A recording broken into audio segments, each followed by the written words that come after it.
the wizard that we painted or made some work on last stream, which is awesome. What we are doing today is a bunch of conversion work because I have an event coming up and I need miniatures for it. In fact, I've got multiple events coming up. So we're going to start with turning these armless, headless bodies into longbowmen approximately like this. And then we're going to move on to some Free Company conversions. Free Company are not a unit in Conquest. I play 100 Kingdoms. The closest I have is Militia. But I want some spice, and I'm an Empire aficionado, so we're doing something that is approximately tournament legal. And to that end, we have Forbidden Easter Egg, Forbidden Candies, and we're just going to crack on. I will keep an eye on chat. Hey, hello Donograph. I'll probably talk a little bit about what we're doing as we go through this. I might use this as a little bit of an excuse to complain about Parabellum's modeling and conversion policy, because that is on my mind as I do things like this. But otherwise, we'll just carry on for about an hour or two, see how much we get done in that time, and hopefully make some progress. So, I'm a bit croaky today, but I'm sure it will be fine. Now these are, so Parabellum's modeling and conversion rules. I'm good, Donograph, thank you for asking. I'm a little bit croaky, but fine. Parabellum's modeling and conversion rules are pretty strict in terms of base miniature, and that's not super uncommon, to be honest. It's fairly standard for modeling and conversion rules to say that you must use a certain portion of the company that makes the product's miniatures. Corvus Belli actually has that as a rule as well, but the big difference is community enforcement, really, for lack of a better term. And one of the things about the Conquest community is that they read the rules and they went, well, those are the rules then. And therefore, those are the rules, basically. And I'm not super opposed, except that I would really love it if the Conquest modeling and conversion restrictions were a tiny little bit more qualitative rather than quantitative. And by that I mean, I don't mind being required to use company parts, but once you get the, good morning Aragoma, once you get the you must use X%, and it's like 75%, I think, for Parabellum, you actually start really limiting what you can do with modeling and conversion. And it's not necessarily the end of the world. This is where I get super glue all over myself. No, we're good, we should have flow through this. But it limits more ambitious projects. Why am I not getting any super glue out of that? This is just going to go all at once. Yeah, let's watch everyone as the streamer completely covers himself in super glue, trying to figure out why he's not getting any super glue. These are good old-fashioned 20 cents to the canister, black and gold, home brand, and they should, come on. Alright, this is a future problem. We will just get a backup tube. This one I know works, however, anyone in the audience, see if you can guess. What is the difference in usability between these two tubes of superglue? One of them has a clear tube. One of them has a matte black tube.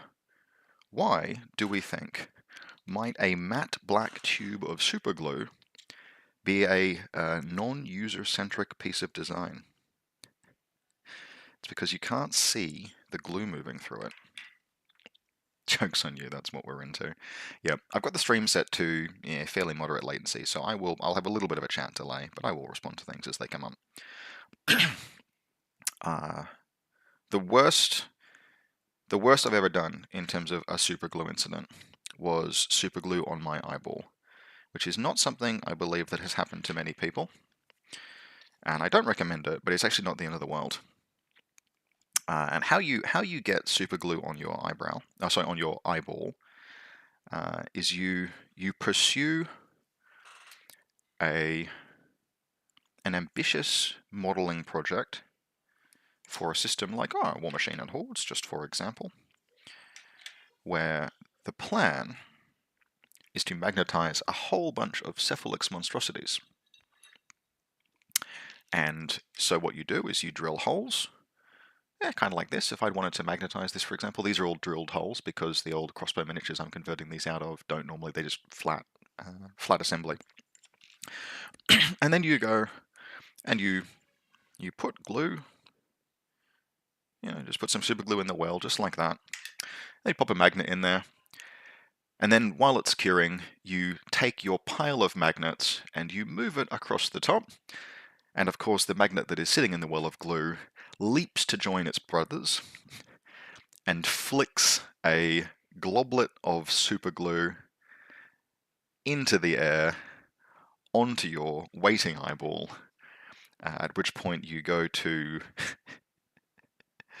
the doctor and explain how and why this has happened to you. And the doctor tells you that you're an idiot, but you'll be fine. And the reason why you'll be fine, I will talk. So Young Van Tonda says, people still play War Machine and Hordes? Yes. Not super commonly. I don't anymore. But yes. So the great thing, the great thing about getting super glue on your eyeball is that super glue was conceived of as a military grade suture. It's specifically designed for emergency wound suturing, which means that it interacts. That's why if you ever have super glue that, like, you super glue yourself, it sticks so easily to human skin because it was designed to do that. And what that does mean, though, is that it's completely safe for humans to do things like get on their eyeballs because they're an idiot. And all you need to do is wait, and it will eventually, because it's built as an emergency suture, it will just eventually, by itself, dissolve in your eyeball harmlessly. It's totally okay.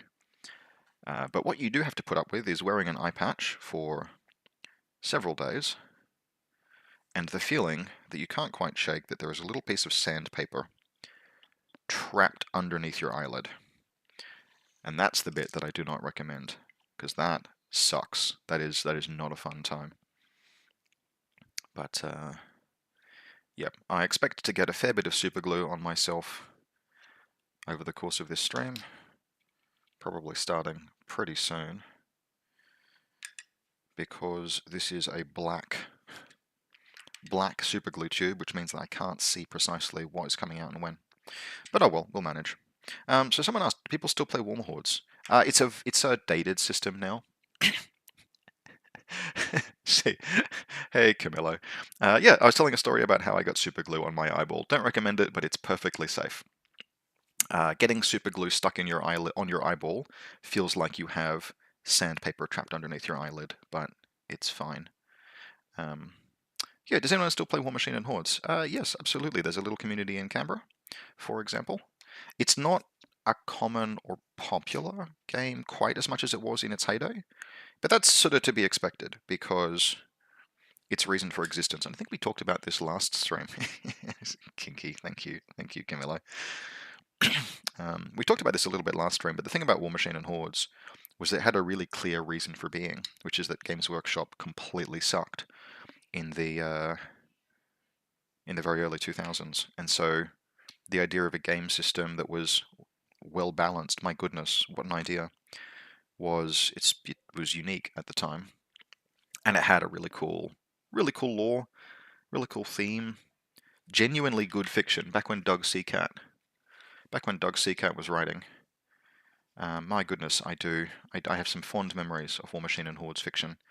I think after he left the team, and frankly even after a fair bit of time with the team, you eventually devolve into, hey Owen, good to see you. War Machine and Hordes the fiction eventually devolved into very, you can hear the dice rolling kind of thing, where it's sort of like, and then Lieutenant Commander Stryker used his arcane magics to shield his troops. Like, oh, does he use the arcane shield spell? Like, yep, cool, thank you, fiction. That's exactly what I was looking for in my writing. But no, people still play. There are people who really enjoyed War Machine and Hordes, and full power to them, and they still play. It's a challenging game to play competitively. Frankly, it's a challenging game to play casually because of the assassination mechanic. But yeah, there are many people for whom it's much beloved, and it's being continued these days. So Privateer Press sold. They still do the rules, but for practical purposes, I think it's all owned by Steamforged Games these days. And Steamforged are a bunch of ex-War Machine players, or War Machine players. Actually, it's a fan-made company, I think. They've done a few things. I've heard sort of like mixed things. Not in a like some very very bad, some very very good. Just they've done a lot of different projects, and not everything's going to be hugely successful. Good morning, Sanan Atama. So there are some people. I'm getting a few good mornings in the chat, which suggests to me that that would be America, probably, which is cool. I am hoping at some point to do a Sunday morning my time stream, but that requires a free Sunday morning. What I'm just doing now is UK, awesome. Janko Van Tonda says, I'm new to Infinity, picked up a Kunin and has been enjoying videos. Oh, thank you. Morning in Europe, cool. Morning in the EU time zone, awesome. I don't know what time is best in Australia for doing Europe live streams. I know I've got a few people who watch from Europe. Exactly 12 hours off, okay. So it would be something like 7 or 8 in the morning in Europe right now. And then South Africa, wow. I don't think I have too many viewers from South Africa. I know we've got a few from Germany, and of course, America. So what we're just doing here is we've got the bows on, which actually went on easier than expected, but this is not the first time I've done this conversion. These are based on mercenary crossbows for the 100 Kingdoms, which are miniatures. They're a little dated now, but I don't mind them. However, mercenary crossbows are a unit that has seen high highs and low lows in Conquest, and I currently think they are experiencing a bit of a low low, but I do have a painted unit. There was a time in 100 Kingdoms where you would field how many mercenary crossbowmen do you own. That's how many you field, because they were a very cheap ranged unit. And so when I started the 100 Kingdoms collection, I thought, well, I'm going to need these because 100 Kingdoms in every list seems to include mercenary crossbows. And as I actually developed experience playing with the 100 Kingdoms, I came to the conclusion that that is not something that I would actually want in all of my lists, and that everyone else is wrong.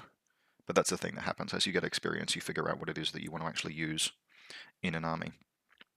But this is not the first time I've done this conversion. So it's a complete arm swap and a complete head swap, and adding on all of the stuff necessary for these to count legally as longbows in a 100 Kingdoms list in an official event, which means that they are a fully legal, tournament legal conversion. And in Conquest, people do care about that. This is not the case. Like, for example, in Infinity, if you showed up with a 3D printed miniature, and that miniature met the social requirements for a conversion or proxy, which is that it was easy to understand what it was, you weren't taking the piss, your opponent could look at it and like understand, it was visually passable. If you turned up with a 3D printed miniature in an Infinity army, I feel like, generally speaking, people would not mind. Now, if you turn up with an entirely 3D printed army, especially if that 3D printed army does not follow that convention, that like the courtesy to your opponent, you will get some, hey mate, maybe you probably shouldn't do that. Maybe you should go and buy some Corvus Belli miniatures. They make very good ones. But in Conquest, the conversion rules, and Infinity has the same conversion rules, are adhered to pretty strongly. The locals are usually pretty good. Like, you go to a local event, I have a Spires list that is very heavily converted. Very heavily. Like, it is extremely not tournament legal. But if I go to a local event with that, totally fine. But if I was to try and go to an official event, I would be making trouble for the event organizer specifically, and that's the actual thing, right? It's not that an event organizer would necessarily kick me out, but it would just create drama for them that they don't need. And so in Conquest, you have this thing where rather than the courtesy around conversions being the sort of the politeness and courtesy to your opponents, it's more about not making a hard time for the TO who is running the thing. And like, I get that, which is why my 100 Kingdoms are going to be tournament legal. However, I do wish that the community was generally a bit more relaxed. I wish there was a bit more openness. I wish the company's policy was a bit more quantitative rather than qualitative. Because the thing about especially stuff like conversion rules, right, is we've got case studies. Anyone who has played a video game and is aware of how the video game industry has worked for the last... Hey, Mustafa, welcome to channel supporter. Thank you very much. Anyone who has any familiarity at all with the video game industry over the last 20 years has seen stuff like the rise and fall of piracy. And I say fall of piracy. Piracy has not gone away. It's just how companies have sort of learned to engage with it. And I think there's still in some wargaming companies where it's sort of like a slightly older business understanding, or it's their understanding of how stuff like intellectual property and sales and opportunity works is very slightly more first principles. I wouldn't say dated because that's not fair, but first principles. They set these modeling and conversion rules with the best of intentions, which are, hey, we would really like you to play our game. Yep, excellent. We would really like you to use our models because the models are the thing that we sell. And if you don't buy the thing that we sell, we don't make a buck. And I'm very sympathetic to that. But at the same time, we know from watching the video game industry that lost sales don't actually really work that way. If someone was going to not buy your product but try and play your game, then it's because sometimes, very occasionally, it's because of personal funding circumstances, but you can't change someone's personal funding circumstances via modeling and conversion rules. Okay, cool. Or it's because your product offering didn't interest them, right? Like maybe the miniatures, they like the rules but not the miniatures, in which case you weren't going to make a sale. Or they have some kind of conversion in mind that goes beyond your modeling and conversion rules, but are buying your miniatures to do it anyway, in which case you already made the sale. And you are restricting your customer from using the product. Sinan notes Trench Crusade's a good example of this. Respected the customers, had a good approach, made millions. Yeah, and Trench Crusade, my understanding is they basically just sell STLs, right? Like that's the rules are available for free, and they had this big Kickstarter selling the STL files, and they made a lot of money. Now, Trench Crusade does have... They do sell printed minis through a third-party company for now. Okay, cool. Actual minis on the Kickstarter, nice. That is a sensible way to sell. And so you've got different ways to sell. You give people different opportunities to give you money. That's really sensible and good for them for running things that way. Because I'm familiar with the. I really like. Hopi says I really like the Relax View Infinity. You get to see some amazing stuff. You absolutely do. There's a couple of locals actually who do some just incredible work. One of them is in this chat. CSPO should turn up to events more often, but has some absolutely just incredible, like genuinely incredible, kitbashed, sculpted, converted stuff that he is good enough to post in our local Discord. Yo, that's me. Yes, turn up to more events, mate. I know you had a game with Aaron recently. and by all accounts that went quite well. It would be really good to see you out, because your stuff is just, give me an opportunity to take photos of that, and I will take photos of that.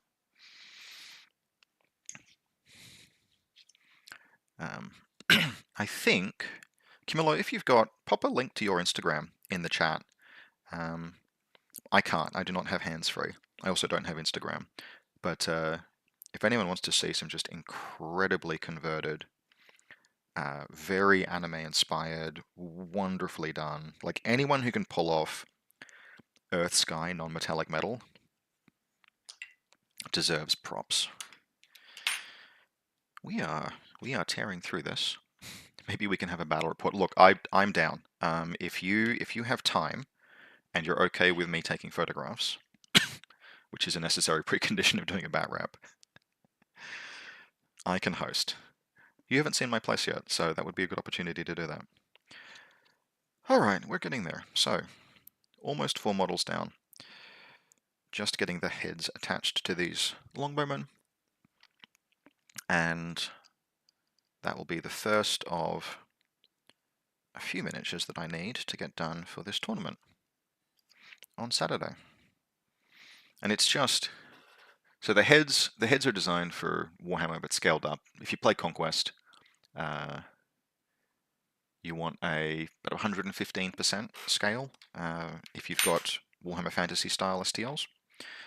So these have been printed out by a friend of mine, Callum, and they give me the thing that I most desire. What men really want is feathered floppy hats on their human Empire-esque miniatures. Alright, we've got our first problem. That feathered hat does not fit with that arm. That's fine. We just go digging for an alternative one. But yeah, no, Callum has done me a huge favor printing these all out. I do have a 3D printer. I invested in one actually for that Spires project that I mentioned. But yeah, Old World Empire Vibes says, Yanka, yeah, 100%, yes. That's what I wanted. So the 100 Kingdoms in Conquest are, they are designed visually to sit sort of halfway between Bretonia and Empire in terms of fantasy. They're not pure old, like old medieval. They have things like sort of like crossbows and imperial pieces, stuff that has a little bit of that like Renaissance period. But they're not Holy Roman Empire, not really. There are a few puffy sleeves, case in point, right? You get the occasional bit of puffy sleevery, but there are no big floppy hats with feathers in them. And what men really want are big floppy hats with feathers in them. So there we have 4 converted crossbows as the bodies, parabellum longbow arms, which come in a separate kit as the arms, quivers from the longbows as well, and then 3D printed floppy hats with feathers in them, and that gives me my 4th stand of longbows, which is what I need for the event on Saturday. How is the chat going? A little bit of discussion around Trench Crusade. Janky and fun like Mordheim. Needs some balancing. Sinan says, I enrolled in my first Infinity tournament, 12th of April. First tournament in 2 years. Going as Baram. Nice.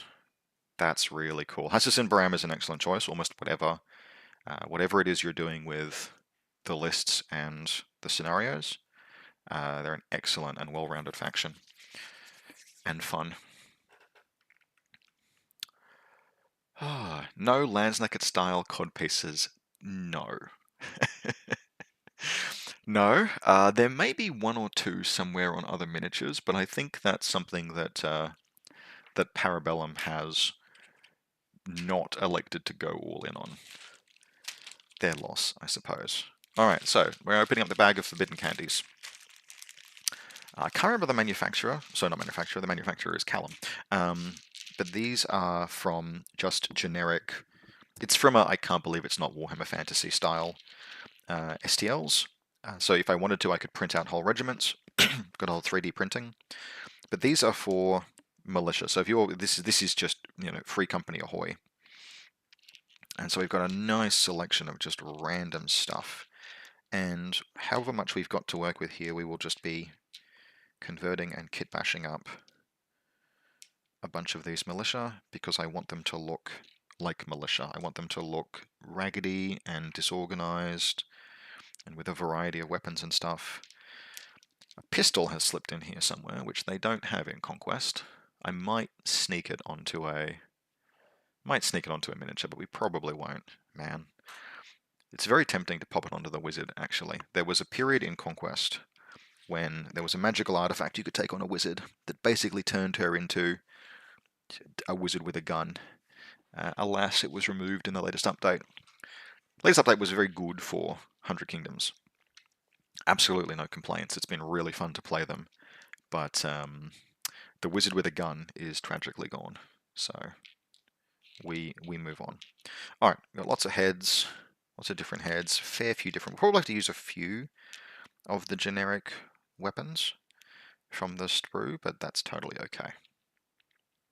Need some farm tools. The actual regular weapons have that kind of, not quite agricultural, but they look like very militia-y kind of things. So I just didn't want them all to have random spears and stuff.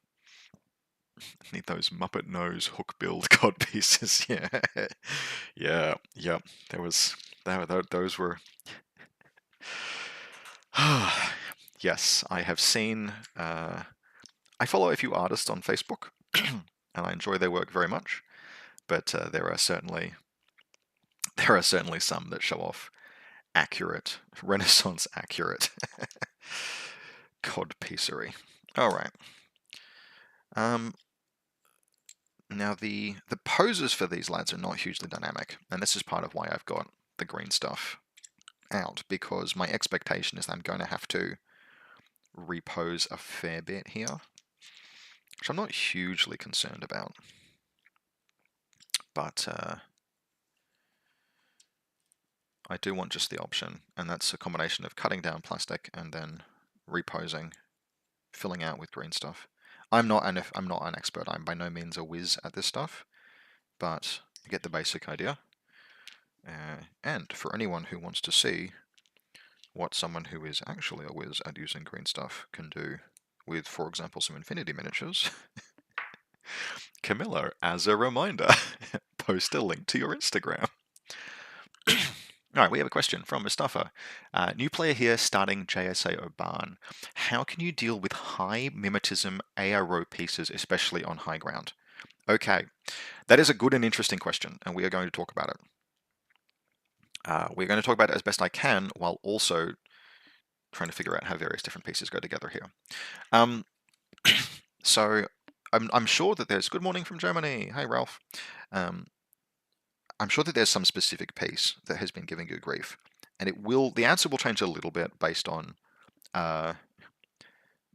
does the opponent have an MSV, because that limits the number of tools that you have. Because you're playing JSO Urban, you've got access to very cheap regular smoke grenades. You've got access to very cheap regular smoke grenades, so there is always the option of just throwing down smoke. However, if it's something like a Black Air, which is a ridiculous piece to try and fight past, then you're not going to be able to do that with regular smoke, which means that you need Eclipse smoke, which means that you need a Shikami. But let's kind of approach this a little bit more from first principles. How do you deal with an ARO piece that is hard to shoot and in a commanding position? Because that's when you say high ground, that's what you mean, right? It's not that it's on high ground that is actually the problem. The problem is that it has a commanding view of the battlefield and is limiting your ability to maneuver. So there are a few things that we can sort of like think about in terms of solving this problem. The first is, what is the actual objective? Like, approach this from first principles. What is the actual objective that you are trying to accomplish that requires you to deal with this ARO piece? Where do you need to go? What is it you're trying to do that this thing is stopping you from doing? And I'm not going to propose every single possible answer that there might be to that question, because there'll be a lot. If it's late in the game, it'll be I'm trying to get to a particular objective. If it's early in the game, it's just I'm trying to play the damn game, and if I have to tiptoe around this thing forever, I will have to spend too many orders. And so that will change kind of your approach, right? What the best answer is. But if we think about it from sort of first principles, I'm trying to talk while also picking weapons for people here. Option one is to shoot them, right? Just because a model has mimetism and is on high ground does not de facto mean that you can't engage it with a gunfight. If it's a model that does not have an MSV, or doesn't have an MSV2, in JSO Oban, you have access to, yeah, I think I like that dagger. In JSA Oban, you've got access to smoke and MSV2 in the form of Rushi, which you can give marksmanship to, and you can smoke shoot. Unless the model has Sixth Sense or an MSV themselves, that gives you a pretty good gunfight, because you're ignoring the mimetism with your MSV, and you're imposing a -6 to hit on them if they try and shoot back, unless they have Sixth Sense, which occasionally, right, occasionally they will, if they're in a 5-person link, but that skill's pretty rare these days. So a Rushi through smoke is a pretty good choice.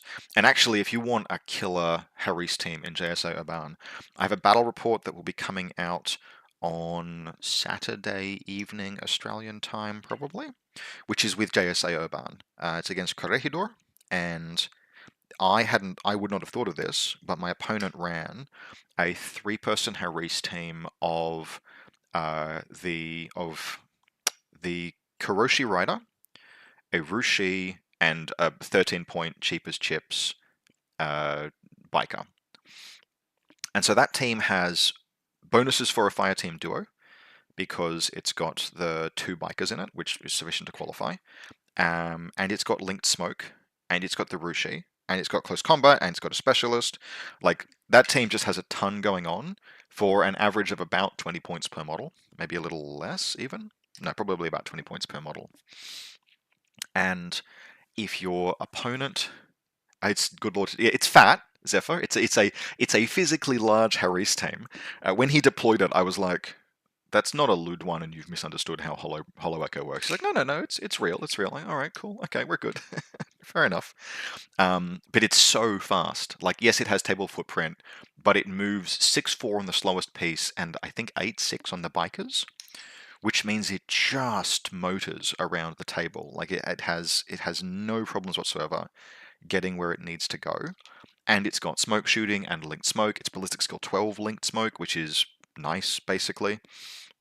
And so that's an example. If we look at the question of how do I deal with an annoying ARO piece on high ground, well, we've got a few answers in that particular situation. We've got smoke, so we can just throw some smoke down and walk past the ARO piece, or we can shoot it because we have smoke shooting and its mimetism and an MSV to ignore its mimetism.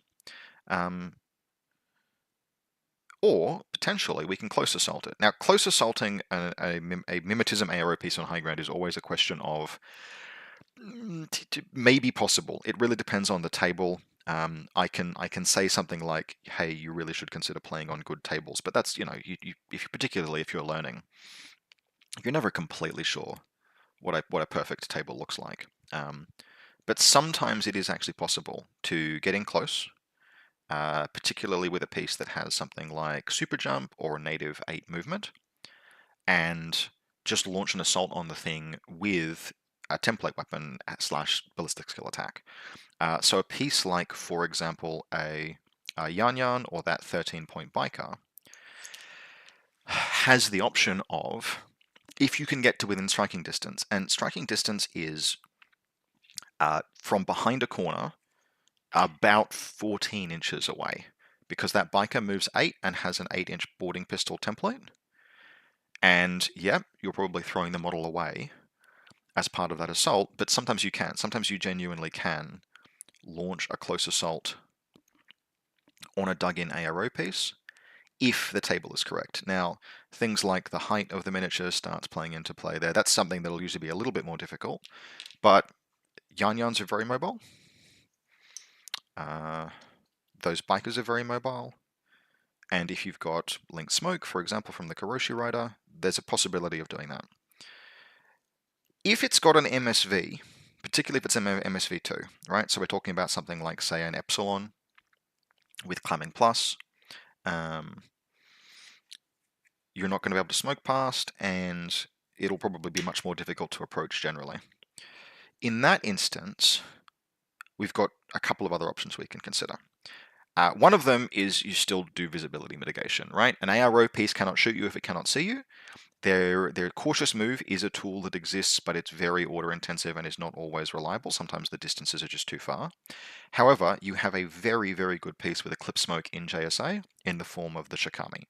The Shikami is hypermobile, dangerous, a specialist. It's expensive. You pay for what you get, but it has Fizz 13 or 14 Eclipse Smoke Grenades. And Eclipse Smoke Grenades will get you past anything. They are the ultimate visibility control tool, and if you just ignore the ARO piece, that's one way of dealing with it. Another option is with assassination elements, and there are only a few factions in the game that have access to tools like that, but JSA is one of them. Now, Oni Waban and Shinobu Kitsune. Tanko Disco Baller. Thank you very much, Zephyr.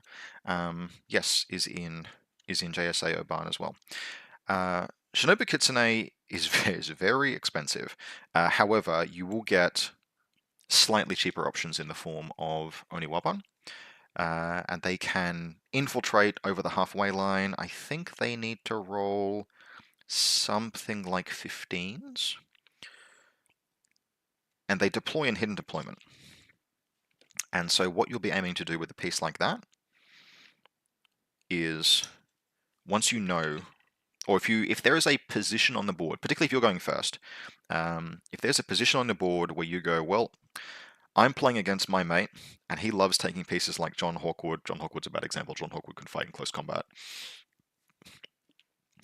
Zephyr, do Oni Waban land on 16s? I know Kitsune does. I think Oni Waban land on 15s. But anyway, you've got a mimetism ARO piece in an annoying position. You're like, well, if that high ground ends up containing a mimetism ARO piece, that's going to suck for me. So I'm going to go ahead and I'm going to infiltrate. Mustafa, not 18s. So the +6 or whatever it is that they get is accompanied with -3 from infiltration. So just watch out for that. But you just have the, if it's going to be a problem for me, if there's a miniature in that position, and so I'm going to get ahead of that problem, and I'm going to put an Oni Waban in a position where it can move in and kill it. And often that's going to be a one-way trip. It can be difficult to manage attacks from pieces like Oni Wabans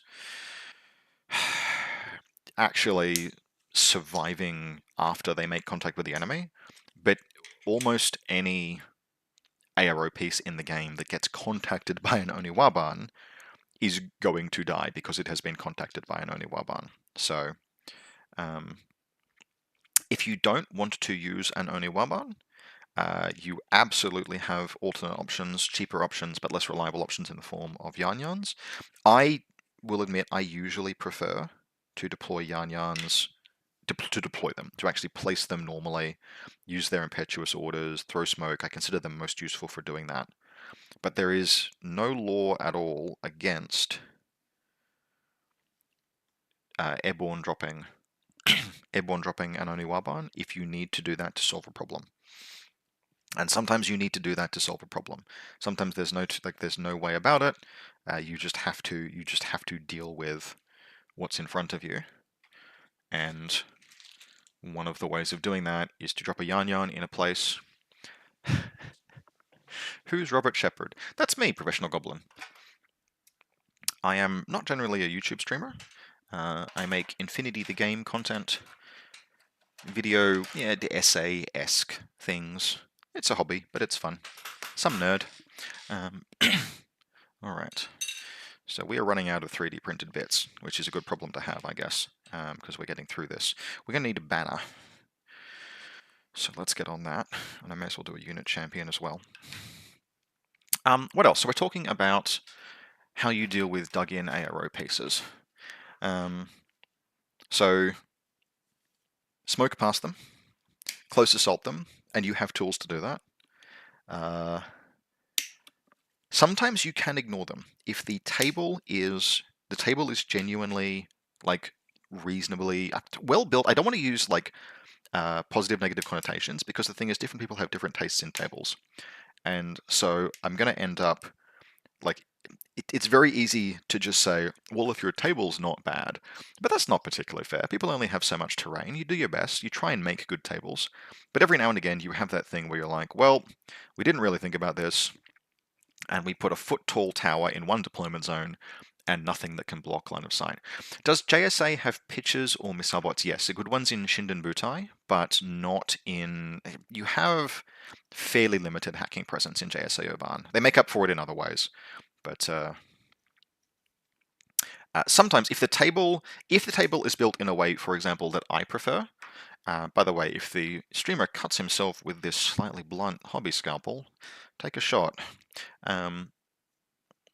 If the table is set up in a way that is in accordance with how I like to build a table, usually I don't like to put really dominant ARO pieces. There should be ARO pieces that have got good positions and can control parts of the battlefield, but not the entire battlefield. A single ARO piece should never dominate the entire board, ideally.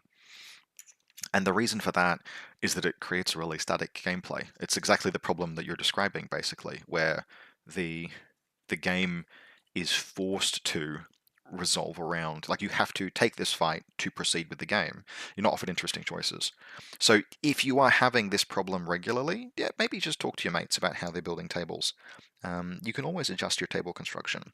But a good table should allow a single ARO piece to be powerful and control parts of the battlefield, but not the entire battlefield.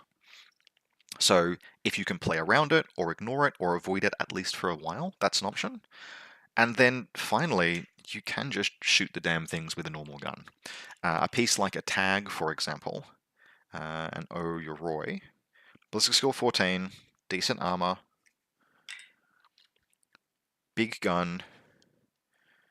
Just fight it. Just fight it until you succeed. Now that's not necessarily a preferred solution. I feel like people probably are hearing me say that and being like, but I don't want to do that. That sounds like yeah, you can just have to spend orders sometimes.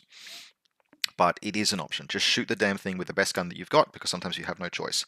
That is, I list that last because often, particularly for a faction like JSA, unless you have a well-purposed gun, you have something like that Rushi, for example, it's usually going to be brute force and hope is, usually going to be your last resort.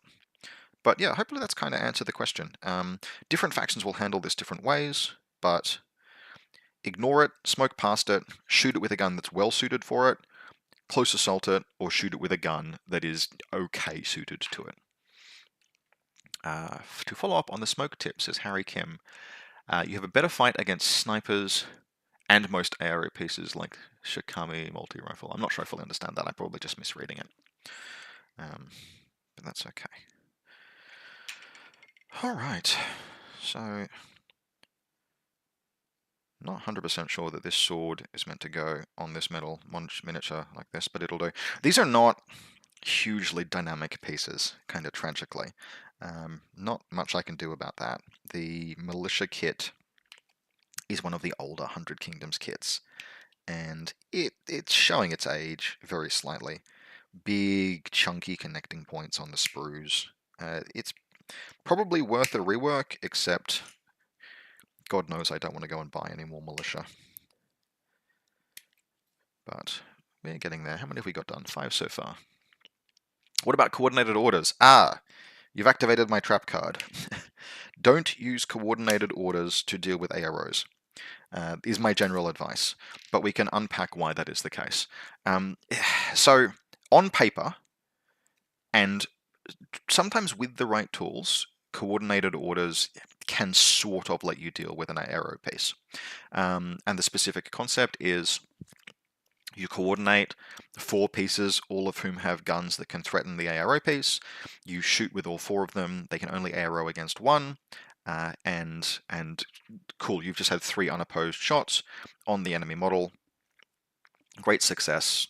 Question mark, question mark, question mark, profit. However, when you actually go and try and do it, and like Lord knows people have been trying this with things like Dalami Panzerfausts since N3, when the Kamau sniper first arrived on the scene. There will be people in N5 who will not know what that is. But people have been trying coordinated orders since donkey's years. There are a few problems. Firstly, we're talking about a mimetism ARO piece, and so unless every one of your gun elements that we're talking about here has an MSV, they'll be hitting on things like 8s. And a model that is hitting on 8s with burst 1 is not colossally likely to hit. So that's our first problem, because we're firing a bunch of burst, but your opponent is going to shoot one of those pieces, and because they will have a burst advantage against one of those pieces possibly, they'll just kill it. So cool, well, you're going to lose something in part of this exchange. But then it's actually very possible, like it's distressingly possible, for the rest of the coordinated order to just do nothing. Because they're all just firing one dice, and they're all firing that one dice into mimetism. And then the Wuju style notes, you can never actually set up 4 shots at an ARO piece. Yeah, the practicalities of it, and again, I know Camillo was sort of speaking in good faith when they mentioned this, but yeah, the practicalities of it are just really challenging, because you have to have 4 pieces that all have those shots, and it's really rare. It's actually really rare that you have 4 pieces that can all range in on the enemy ARO piece and are threatening to it. I mentioned Alami Panzerfaust because they are one of the few. They were, back before limited insert or tactical window, they were one of the few pieces that could reliably actually have the ability to range in on enemy guns. Not so much anymore, I would argue, because Lord knows you can't spend 4 of your valuable troop slots on Dalami Panzerfaust hoping to coordinated order. So yeah, coordinated orders are one of the few pieces, like one of the few tools. Genuinely, the best use of coordinated orders that I have seen in terms of dealing with enemy dug-in ARO pieces is actually at the end of the game when you just need to get onto an objective zone and you just move through ARO, and you're like, one of you people is going to die, but we're going to get there. Like 3 of us are going to get onto objective zones. I've seen games won that way. Just first man gets the rifle, second man gets the ammunition. Just bull rushing through. And getting onto objectives that way. That is genuinely an option. Don't do it until the last turn when it's winning you the game, but you can consider that. I had a very memorable game in N4, back when JSA was JSA, against Chris Johnson, who was another very good friend. And yeah, the play at the very end of the game for him was to just run a 5-person Kasotsu team just into the open through every gun that I had so that some of them would reach an objective zone. Alright, how would we deal with a dug-in mimetism sniper, for example? In Bakunin, we don't have a counter sniper. So Bakunin has a couple of tools. The first thing that you have in Bakunin is you always have access to both smoke and white noise. So no matter what it is that you're worried about, you will have some visibility control. You've got good quality hacking device pluses and pitchers and repeaters in Bakunin, so you can do some visibility control depending on whether or not your opponent has an MSV or not. That means in turn that you can almost always do some kind of shooting that is useful. But you also have, like, Bakunin has pretty solid gunfighting if they need it. I am not a Bakunin expert. I'm not an N5 Bakunin expert in particular, but you've got access to Mimetism 6 of your own, heavy rocket launchers, stuff like, not Cenobites, no, Cenobites, Cenobites, Penitents, Moiras, yeah. So Cenobites have got Mim 6 and not great ballistic skill, but if your opponent's ARO piece is copping a neg 6 themselves, very easy for them to miss their own shots and give you a way forward. So that's one possibility. Visibility control would be my go-to though. Would be like whether it is a combination of smoke or white noise or both. In Bakunin, you've got access to that, so you may as well use it. I'm trying to think what else. And this is where my knowledge of Bakunin as a faction is probably going to let me down, because I'm so used to thinking of them in terms of the faction with the Custodia links that the Custodia links plus friends that I'm a bit one-dimensional in my knowledge of them. Apart from that, but brute force is fine. Like lizards, a lizard is one of the best value for cost tags in the entire game. I absolutely bar none. 10 out of 10 piece. If you need to brute force through with a lizard, you can brute force through with a lizard. I don't think there's that much smoke shooting. Bakunin also has a reasonable ability to just play the objective game off the back of things like midfield specialists and stuff. And because you've got access to both white noise and smoke, and some fairly durable close assault pieces, that's an option as well. Bakunin can also use missiles. And this is something that we didn't mention until now, because it's not really available to JSA. But you have the option in particularly a faction like Bakunin of firing missiles. Now, it's in terms of whether or not it's more or less reliable than it was in N4 rather. Your mileage may vary because there are like the pitcher changes, for example, have made landing pitches more easily, has made reloading pitches more easy. But there are a few more steps in which you can fail in terms of actually landing the missile on someone, because you have to spotlight, they have to fail the BTS roll. It's actually more reliable to land the targeted, I believe, in terms of the math, because of the... Oh, we've lost a bit of green stuff somewhere. Is that going to get trod into the carpet? Maybe. Well, it's not actually carpet, it's a rug, but whatever. But if you're willing to jump through hoops, then there is no other solution. The missile bot just in case. I generally encourage people to think of missile play in lists as the option of last resort, but having it in lists as a last resort, if there is no other way to accomplish something, is very, very valuable if your list can accommodate it. It costs points, it costs SWC, it's not a footprint for free, but sometimes you just need to hide and fire artillery at someone until they go away because there is no other solution. And so yeah, Bakunin in any mix of list pairings, I feel like probably has a pretty good chance of having a missile play to deal with it. I've been toying with the Meteor Zond. I have actually... So I have played against a Meteor Zond because there is a... technically not Canberran local anymore, but there is a Canberran who visits Canberra occasionally, who is a little bit of a tragic for them. And so I've played against a Meteor Zond, and it never fails to surprise me, and always fails to do something. Which feels a bit like unfairly damning as I say it out loud. One of the things to not... So generally, I would say Meteor Zonds are a very cool piece. They're not that expensive. They don't cost SWC anymore from memory. Hell, go for it. Splash it into a list because it's worth it for the fun. Have limited expectations. In particular, probably don't think of it as a repeater missiles question mark profit. Try and have the ability to use all of the different things that the Meteor Zond might do rather than just the missile play. Because it's a repeater on a miniature, your opponent gets dodges and AROs, etc. There's responses against it as it moves into engage you, or to engage them, even if it's just a dodge to try and get away. And it's very easy to run into a situation where the awesome plan that you had is foiled by the fact that your opponent very, very rudely just declared a dodge and got away.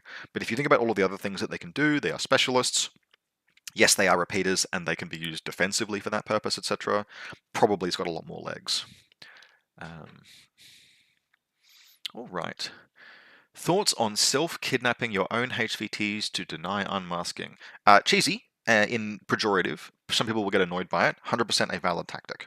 There are many scenarios where civ evacing your own HVTs is one of the things that you can do to close out, to lock out a game state.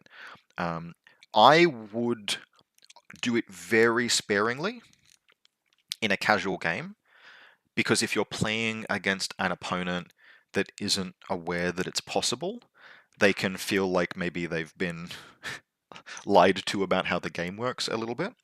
But in a tournament, in a competition, yes, obviously it takes time, right? It's orders that you're spending to try and deny your opponent the ability to do things. But given how many points are spent on how many points you can get from taking out civilians in unmasking, if it wins you the game and you've got the orders to do it, yes, very valid strategy. Now, someone up ahead mentioned using Quarige. That's on my list of things. Quarige Haris, I think. I've lost track of the comment. Oh no, there it is. Right there in chat. Been playing a Quarige Haris. Damn, they are so fragile. Yes, I have on my list of things to play Rama Task Force generally. I'm trying to give all of the vehicles a go at some point, even though I'm not sure at all that I like any of the vehicles in the game at this stage. Not like is sort of a bit of a harsh descriptor, but I'm not sure any of the vehicles do the things that I want a miniature to do. They're very fragile, even the toughest ones. But I want to play I think it's the Haytham aero unit, which has the shotgun and the heavy flamethrower. And I want to try that in Rama Task Force, because I think that's maybe got some potential. However, at the same time, I want to use Quarige in the same list, because Quarige, although they are fragile as hell, they have that most magical of rules, which is super jump 8 inches. And that is a very long way. And in fact, one of the annoying things about it is that I want to use the Haytham aero unit because it's really fast and can be close assault, and there's not necessarily that much close assault in Rama Task Force. Except, it's really fast. Yeah, it has 8 inches super jump. So do Quarige, and I could just put Tariq Manshuri in the Quarige and go and bop someone on the head. So I'm really struggling with exactly what my first Armor Task Force list will be, although I probably will take influence from the list that Ryan Kirby from Australia played at CanCon at the most recent CanCon, because I think that's got quite a lot of potential. We have a question. What's my opinion on vehicles? Followed up by the professional goblin saying that their favorite vehicle is the Shikami. Yes, the Shikami. Anything with super jump 8 inches that is not a vehicle is my favorite vehicle. Whether it is Rodok or Shikami or Quarige, you can get that mobility in other ways. But engaging with the question in good faith, they're astoundingly fragile. Like every vehicle in the game, without exception, possibly excluding the red eye, which is almost as expensive as a tag, is just so much more fragile than you might think looking at it at first glance. No cover is a hell of it's a bastard to have to deal with. Take for example the GoPod, which is a pretty serviceable grab bag of rules. The GoPod, if it was to be translated into a regular miniature, would have armor -1, because it is armor 2 and can't take cover. Even an armor 0 model in cover is more likely to resist a shot than the GoPod is. Now, yes, the GoPod has 2 wounds, but that gives you an idea of just how fragile these things are, right? They're rolling around with 2 wounds apiece in most cases, but they are made of glass. And being made of glass is a problem when you are Silhouette 7, which is the second problem with vehicles. Because Silhouette 7 is very difficult to hide. You can hide sometimes, right? It is definitely possible to find places that they can safely end their turns, but you are not guaranteed, not on every table, and a model that has 2 wounds and armor nothing, that is Silhouette 7 on a table that is not designed to help obscure it, is a dead model. The Hassassin, I don't think there's a Hassassin vehicle, but I think you mean the one with Albedo. Yeah, that's a joke. The Zabak aero unit, I think that one is it's if they ever release the miniature, I hope it gets a rework, because brother, There are some things that vehicles do that is interesting, but having no cover and albedo on a model with a gun, that that ain't it. That is not that is not getting you across the line. So I think at a glance, probably the best ones are the GoPod is fine. It is okay. I don't think it's great, but you can find a use case for it. The biggest problem with the GoPod is that it's a Silhouette 7 miniature, and in something like Vanilla Nomads, I want to take a tag. I like Nomad tags, and that means that we've got two Silhouette 7 models that I'm trying to hide on the table. And if I have to decide between prioritizing cover for the GoPod and prioritizing cover for the Gator, the the GoPod is in for a bad time. So I think there was a period where if you just didn't want to think particularly and wanted to just play Nomads at the very beginning of N5 and just run the list that looked the very best on paper, it was something like tag of choice plus GoPod plus N4 Nomad stuff. And that list is actually totally fine. I ran a version very similar to that recently, and the only thing I think that was probably different from the I am using my N4 brain to write an N4 list version is I cut all of the missile play and got an intruder because smoke shooting in N5 is really nice. But the GoPod in that list, if I had the choice and wasn't being asked to play it by someone, I have a battle report request, which is please play the GoPod specifically to make fun of the Red Eye, because I have at least one viewer who is a gremlin that craves chaos. We will see the extent to which I am willing to accede to that request. The GoPod is just I could make this into missile stuff, I could make it into any number of things, it's 1.5 SWC, and if I'm not setting up the table specifically to enable me to hide two Silhouette 7 things, which is kind of taking a little bit of an unfair, any list can perform if you curate a table for it. I try very much not to do that for battle reports. But yeah, so GoPod is nevertheless probably one of the 2 or 3 best tags. I think the Haytham has potential in Rama Task Force. I think it's too expensive, to be honest, but Rama Task Force they don't have warbands. They have relatively few kind of close assault pieces. I can't take 2 copies of Carmen Johns, and so maybe there's a place for the Haytham Aero unit there. But even then, I have been playing some Starmada recently, and boy howdy, one of the things Starmada teaches you is that hackable close assault is not reliable close assault. And Rama Task Force does not have the tools to clear out an enemy hacking presence in order to open up an attack run with something like a Haytham. But I'll give it a shot anyway, and we'll see how it goes. The Red Eye, I think, is probably fine. I know some people who've reported good results from the Red Eye, and I'm skeptical is not the right word, but there is an element of selection bias in those reports, because the people who have reported to me that the Red Eye has produced good results are the kind of people who have played every Pan-Oceanian model in the history of Pan-Ocean models, learned to use them all to an extent, and therefore would report that any miniature is serviceable and workable. And so if I go and say, I don't think the Red Eye is great, there is a non-zero chance that they will take that as a personal affront rather than a personal compliment, which is how it should be interpreted. Cispo asks, if I could bring back any sectoral, which would it be?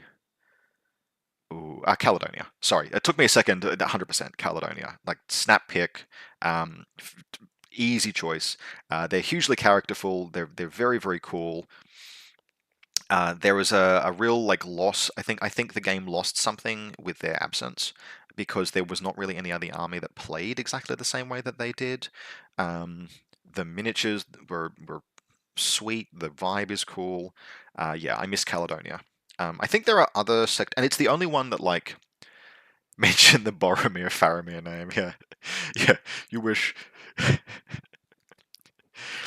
You wish that US Ariadne had died and Caledonia had lived. I do wish that. um, I think of all of the sectorals that were trimmed, only a couple the game actually lost something and is diminished smaller. Diminished is like, no, diminished non-pejorative, right? Because I am on board with the reasons why. Like, I 100% get why they trimmed the sectoral count. People have to be able to learn how to play the game. People have to be able to, like, stores have to be able to stock the game. It's non-viable to expand perpetually forever. It's just not. There are so many reasons, commercial and in play, why you can't just expand forever, and why occasionally it's necessary to contract. MTG ran into and solved this problem a generation ago, when they realized that they couldn't just keep releasing kits for all, like, blisters for all time. Um, and I think Infinity has grappled, most games have grappled with the same thing. But yeah, I'm Varuna and Spiral Core, and I know. So Cispo, who asked the question, was a Starco player, and so I know he misses. I know he misses his Starco.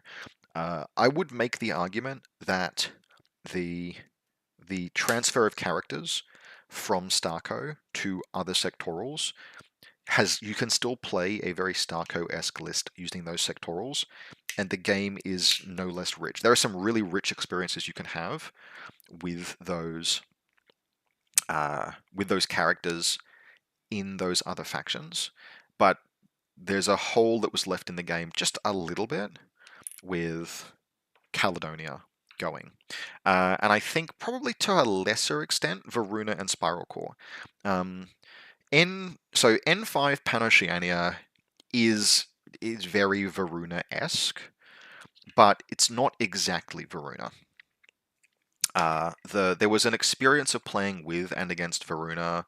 It was one of the only armies in the game where they could win the LT roll, pick deployment side, and it was often still correct to force them to go first, because they were so they like Varuna lists. They were so interesting. Not universally, right? There was always a little bit of risk, but it was often a case where Varuna uh, Varuna wanted you to attack into it so much, it wanted you to just break your wrist trying to punch them out, that uh, you could just tell Varuna to go first, and they would sit there looking at you kind of like lost puppies, and then try and like attack you with their only Zulu Cobra, I guess. And that was these were wonderful experiences, for the same reason that, like, the first 3 games where you're like, this time the Helot won't crit me in ARO. Okay, the Helot has crit me in ARO. Oh no. Yeah, Varuna produced really interesting experiences. And then Spiral Core, Spiral Core is the last, like, I kind of wish that this was still in the game, mostly just for the people who played it. There are a few, because it's one of those things where it was not a popular faction. It was weird. It was complicated. It was different. It was a bit janky. But the people who liked Spiral Core really liked Spiral Core, and I think ultimately people like that are they're the casualties of the game necessarily contracting as part of the edition change in order to be approachable to the new players that are coming in, etc. Right? Like, it's a necessary, unfortunately necessary thing. But people like my friend Ed, who he was the Spiral Core player. Like, as far as I'm concerned, there was one Spiral Core player, and then all other people were derivatives of him in that respect. And he's playing Toha, but poor Ed. Poor Ed was Ed was a Helot player.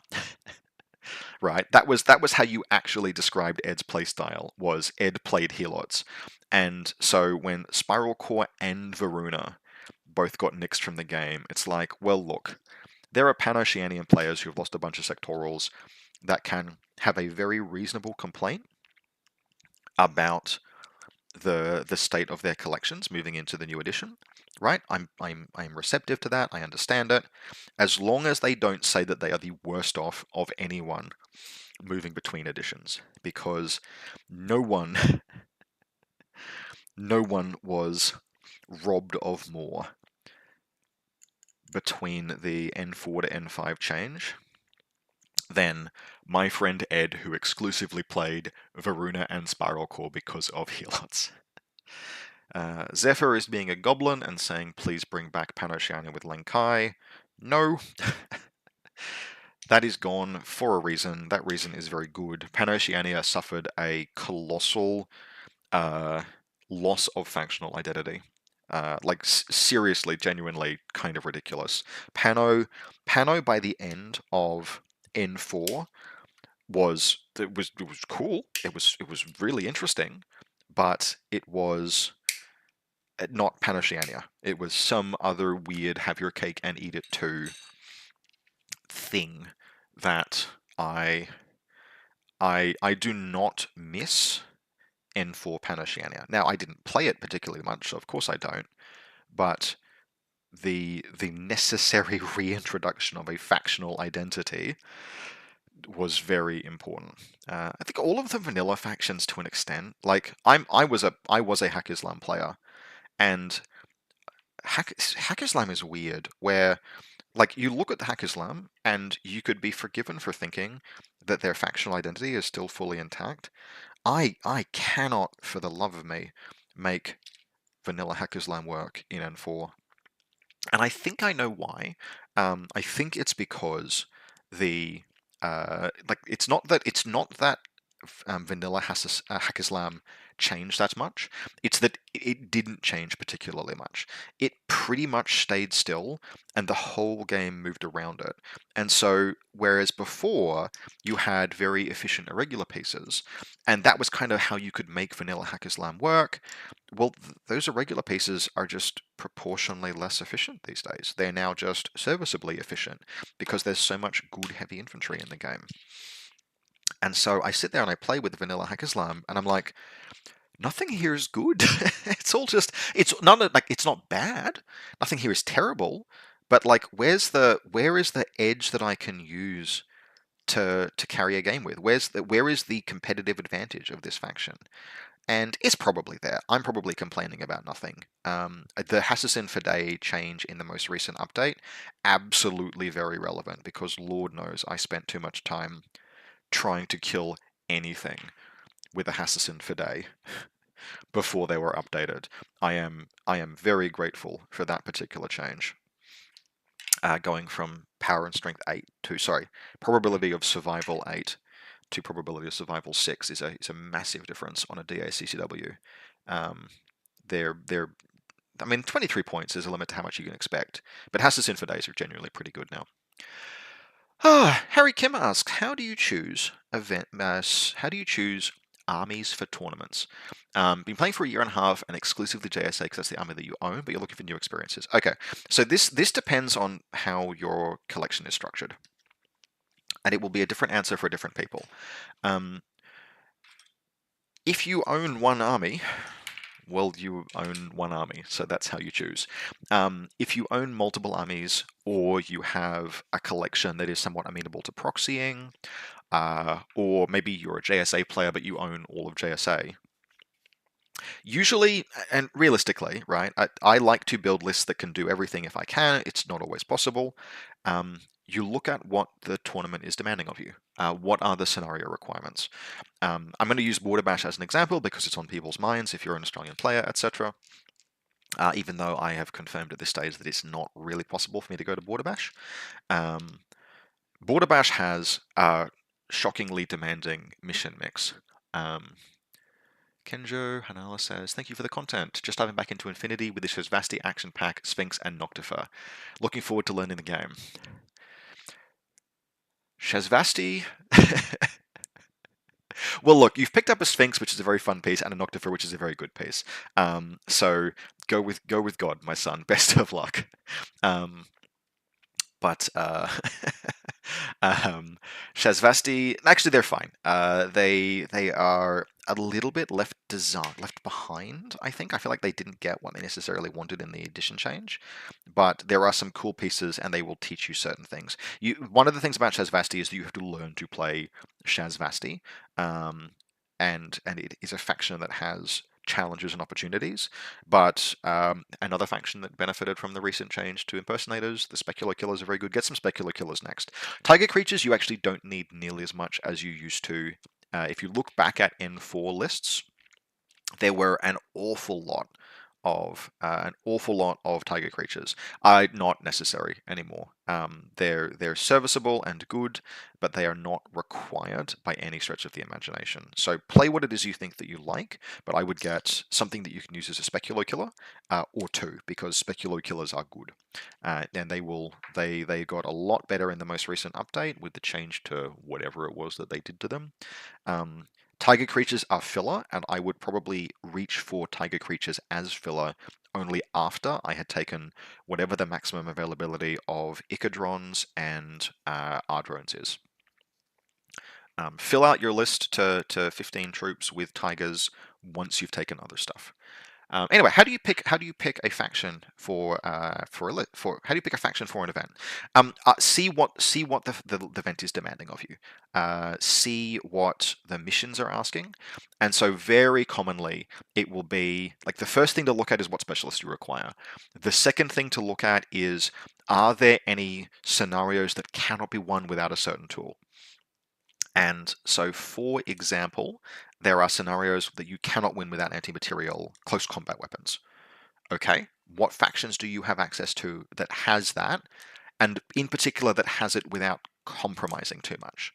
So there are some factions where it's like, oh well, I can take, like, obviously I can take engineers with decharges for the anti-material weapons, but that's not necessarily like that. That might require compromising what your list is trying to do. Whereas some factions are like, well, I was planning on taking this model with an explosive CCW, this model with a DA CCW, this model with an AP DA CCW. These two models, like, I'm playing combined army and I have AVA 4 Datarazi. Oh gosh, I guess I will take 4 Datarazi and be fine for mind wipe. So that's an example of, cool, are there any absolutely critical requirements of the mission? Can I meet those critical requirements? Pick a faction that can do that. Pick a faction that can do whatever gets you specialist bonuses is the next thing. Specialist bonuses are not critical, but they are very nice. It's really nice to be able to just know that you are going to succeed most of your rolls to press buttons. And then once you have accounted for both of those, pick whatever's fun. Because if you've got, pick whatever you're excited for. Because if you've answered the missions and you've got lists that work, then the faction that you're going to do the best with is one that you feel comfortable practicing with. And if you're having fun with a faction, you will be able to practice with it well. And if you're able to practice with a faction well, you'll get lots of practice games in. If you're having fun, you will learn more from practice games. And if you learn more from your practice games, you will just go into the tournament better prepared. That's the long and the short of it. So there is a genuine merit to playing what you will have fun with, because if you are like, I'm going to grin and bear it and just play whatever the meta sweat faction is, and you're not having fun with that, you're not going to practice effectively. And if you don't practice effectively, you're going to go into the tournament without the same level of experience as other people, and you're not going to do well. So there is a significant competitive advantage in Infinity to having fun. Genuinely, there is. However, please pick a faction that can do the missions and ideally do the missions well. And then once you have down selected, pick a faction that you will enjoy. The green stuff has begun to cure, which is not unsurprising. It has been almost an hour and a half since I rolled out the Forbidden Easter egg, so I might need to do up some more. Because for this I actually need it a little bit. Yeah, okay. Alright. It's still tacky, but it's not being pliable enough. Yeah, it's forming a shape. Alright then. Well, let's go and get ourselves some more green stuff. Head cannon is not the most competitive. Alright. Yeah. Yeah. Kaija says, I know that we put when Jordan and I were doing the all factions tier list, there were a few factions that were like, not sure about this. Mostly because it might warrant a rework. The thing about Shazvasti is that they got a rework in N4, and it was very good for a period, and then it was so good that it received some nerfs that put it in this is a fine and solid faction. Could do some very good lists with it. But Shazvasti, I feel, in N5 have returned to their base state, which is rules that are an edition old. Oh, by the way, hobby tip. Green stuff. Very, very useful. If you go to any old store, you can often buy green stuff that is it's a single conjoined strip where you're like, oh, you just cut the strip down the middle and then you get an equal dose. Don't buy that. It's crap because the two